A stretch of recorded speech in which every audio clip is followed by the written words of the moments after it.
आपकी एक ही बेटी थी, डॉक्टर थी, रेप हुआ, मर्डर हुआ, उसके बाद जो राजनीति हो रही है, सीएम की भूमिका को लेकर क्या बोलेंगे? उन्होंने साफ कह दिया है कि सीपी नहीं हटेगा।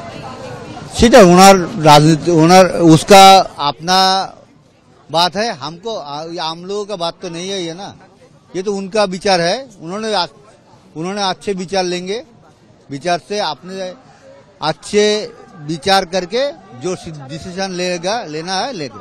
सीएम की भूमिका को आप किस तरह से संतुष्ट हैं? नहीं, संतुष्ट होने से तो हम सीबीआई के पास नहीं जाते थे ना।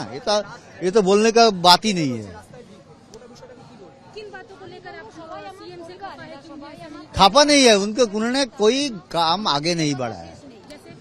जैसे उन्होंने 3 दिन के बाद पुलिस का आदमी हमारा पास गया था, उन्होंने एक संजय राय को खड़ा करके बोल रहा था ये हम पकड़ लिया, सब काम खत्म हो गया, हम फास्ट ट्रैक कोर्ट में उठा देगा और उसको फांसी दिला देगा। यही इसलिए तो हमको, लेकिन मेरा लड़की का साथ जो घटना घटी है, एक आदमी का कोई संभव नहीं था। और हम पहले से बोल रहा है डिपार्टमेंट का आदमी इसका अंदर युक्त है।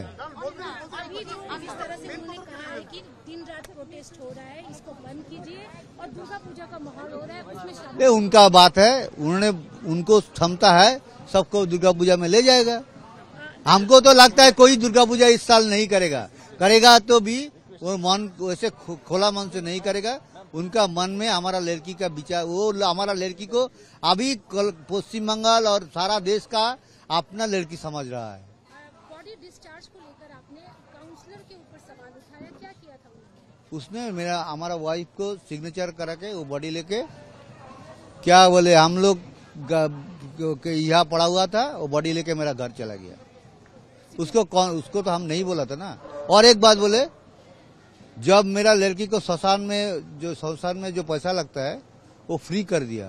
हमको दिल में इतना दुख हुआ कि दोस्त, जब हम कभी मेरा लड़की कभी हमको पास कुछ नहीं मांगा है और लास्ट में क्या सोचेगा कि बापी वो 400 रुपया नहीं दे सका। ये मेरे दिल में बहुत दुख दिया। ठीक है, नमस्ते।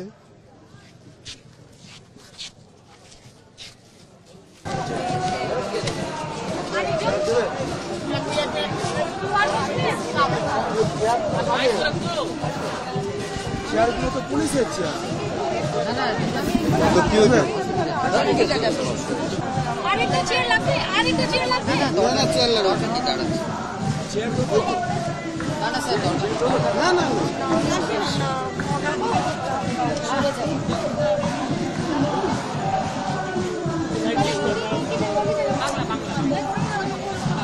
বলো তোমাদের কি প্রশ্ন আছে বলো। না তো আমরা কিছু বলতে যাবো না, তোমাদের যা প্রশ্ন আছে প্রশ্নেরই উত্তর দেবো। মুখ্যমন্ত্রী যেটা বলেছেন টাকা দেওয়া নিয়ে, সেই বিষয়ে আপনার কি প্রতিক্রিয়া? সেটা তো আমরা বারবারই বলেছি মিডিয়ার মাধ্যমে। এটা নিয়ে বারবার একটা বলাটা একটা কেমন ব্যাপার হয়ে যাচ্ছে না। অন্য কিছু প্রশ্ন করো, নতুন প্রশ্ন করো। সেটা উনি মানুষকে যদি বোঝাতে পারেন, উৎসবে নামাতে পারেন, নামাবেন। আমাদের এখানে কোনো অবজেকশন যাওয়ার জায়গা নেই, তবে সেটা উনি পারবেন বলে আমার আশা নেই।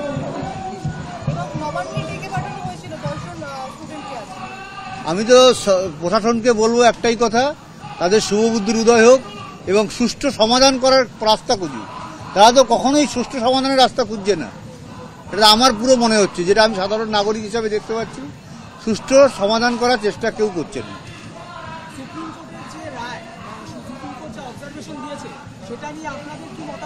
সুপ্রিম কোর্ট ভারতের সর্বোচ্চ ন্যায়ালয় এবং তাদের উপর আমাদের 100% ভরসা আছে এবং সিবিআইয়ের উপরেও আমাদের ভরসা আছে। এবং আমরা যেটা জানতে পেরেছি, সিবিআই তার সঠিক রাস্তায় কাজ করছে। এর জন্যে আদালতকে তো আমরা কিছু বলতে পারবো না, আদালত সব ব্যবস্থা আমাদের বিচার দেবে। প্রধান বিচারপতি যারা এই মুহূর্তে কর্মবিরতি করছে তাদেরকে একটা আলটিমেটাম দিয়েছিলেন, মানে বলেছিলেন যে এরপরে যদি কিছু হয় সেটা রাজ্য বুঝে নেবে এবং রাজ্য বড় পদক্ষেপ নিতে পারে, যা ইচ্ছা করতে পারে রাজ্য সরকার। এটা প্রশাসন আর বিচারালয়ের বিষয়। প্রশাসন আশা করি শুভবুদ্ধি সম্পন্ন উদয় হবে এবং ছাত্রদের সঙ্গে সহযোগিতা করবে। ডাক্তাররা বলা হয় সাধারণত, আমি দেখেছি কোভিডের সময় আমার মেয়েকে নিয়ে আমি বিভিন্ন জায়গায় যেতাম, অনেক বয়স্ক লোক, তো আপনি আমাদের ভগবান, এইভাবে সে প্রণাম করে দিয়ে আমার মেয়ের পায়ে পড়তো। আজকে ভগবানের প্রতিরূপ রাস্তায় আর শয়তান যারা তারা নিশ্চিন্তে ঘরে ঘুমাচ্ছে। এটা তো আমাদের কাছে খুবই দুঃখজনক বিষয়। আপনি সিবিআই তদন্তে খুশি বললেন, কিন্তু এখনো কিন্তু একজন যে অ্যারেস্ট হয়েছে তারপরে কিন্তু আমরা অন্তত কোনো শুনুন, অ্যারেস্টটা তো বড় কথা নয়, অ্যারেস্টটা নিশ্চয়ই যারা যারা অপরাধ করে তারা অ্যারেস্ট হবে, এটা তো আশা রাখছি। একজনের উপর তো আমাকে আশা রাখতে হবে। একের পর এক ক্ষেত্রে সাসপেনশনের অর্ডার আমরা দেখতে পাচ্ছি, এমনকি আরজি করেও আমরা গতকাল দেখেছি 51 জনকে ঘুরতে দেওয়া থেকে বিরত করার একটা নির্দেশ দেওয়া হয়েছে, সেটা নিয়ে কি বক্তব্য আপনার? শুনুন, এই যে কলেজগুলোতে এই পরিস্থিতি আমি আজ পর্যন্ত কোনোদিন জানতাম না। আজকে আমার মেয়েটা মেরে সমস্ত মারা গিয়ে সমস্ত কলেজগুলোকে মানে পরিষ্কার পরিচ্ছন্ন করার চেষ্টা করছে। শিক্ষা, স্বাস্থ্য শিক্ষা ব্যবস্থা যে আজকে চেষ্টা করছে, এর জন্য স্বাস্থ্য শিক্ষা ব্যবস্থার প্রতি আমি অসংখ্য কৃতজ্ঞ।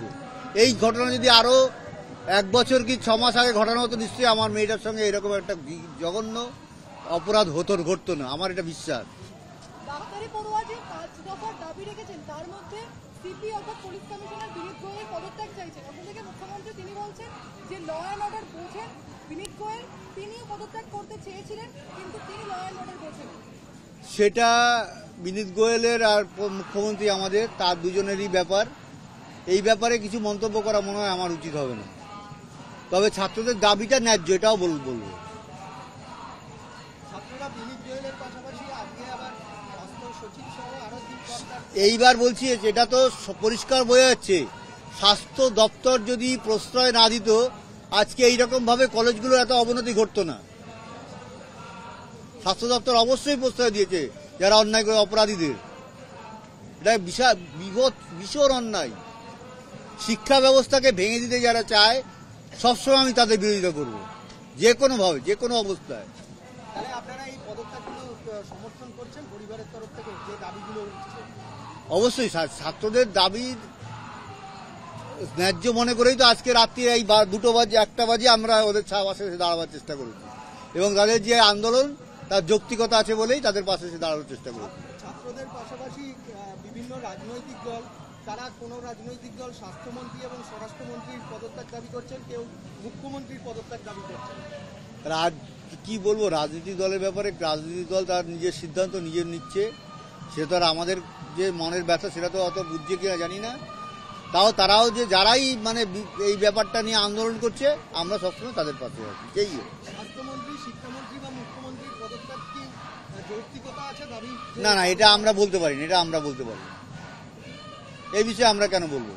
আজকে সাধারণ লোক যে রাস্তায় নেমে আমাদের পাশে দাঁড়িয়েছে, আজকে যে কথাগুলো বলতে পারছি তাদের জন্যই বলতে পারছি। অনেক ক্ষেত্রে অনেকেই বলছেন যে এবার উৎসব বা পুজো সেটাতে কাটছাট করা হোক, এমনকি অনেক সেটা যদি ওনার ক্ষমতা থাকে মানুষকে উৎসবে মাতাবেন।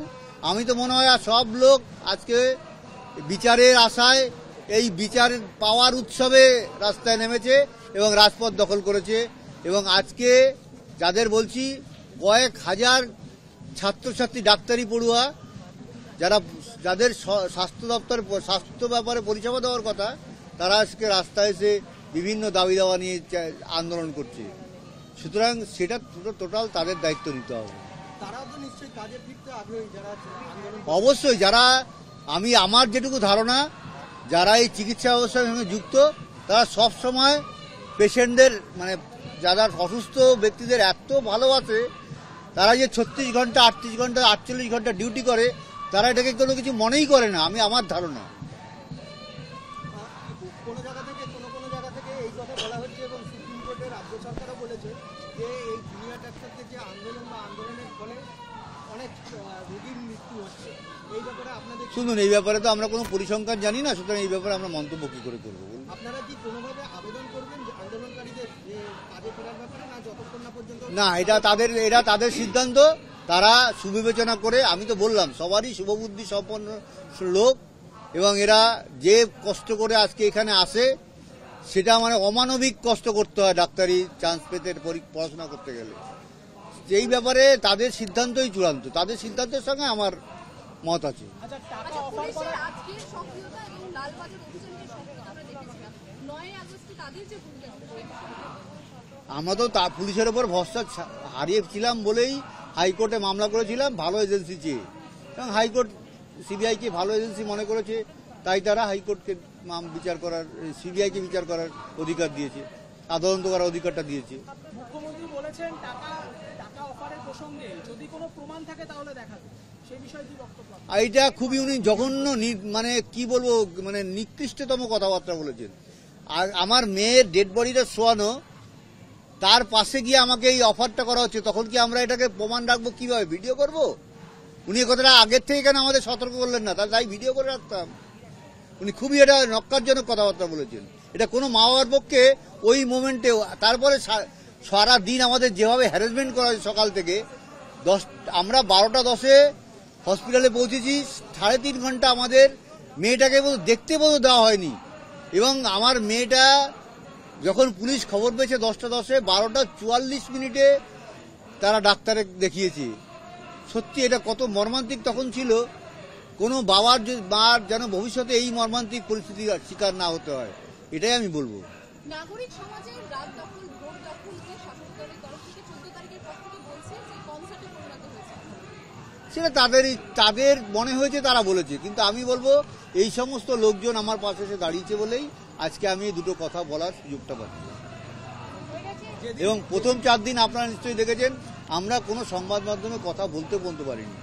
মনের ওপর আমাদের এমন চাপ ছিল। ঘটনার দিন আপনাদের স্থানীয় বিধায়ক তিনিও তো আপনার বাড়িতে উপস্থিত হয়ে গেছিলেন বা শ্মশানে হ্যাঁ ছিলেন, এটা ছিলেন। তিনি কি কারণে ছিলেন সেটা তিনি জানেন। ওনার সঙ্গে আমার ওই মোমেন্টে কোনো কথাই হয়নি। এবং হসপিটালে আমাদের মানে কমিশনার সোমনাথ দে আমাকে জোর করিয়ে ওই সাথে সাইন করিয়ে নিয়েছিল। ডেড বডি ডিসচার্জ সার্টিফিকেট, যেটা বডি হ্যান্ডওভার যে সার্টিফিকেটটা, ওটা উনি আমাকে জোর করিয়েই একমাত্র সাইন করিয়ে নিয়েছিল। হ্যাঁ, আরজি করুন। সোমনাথ দে।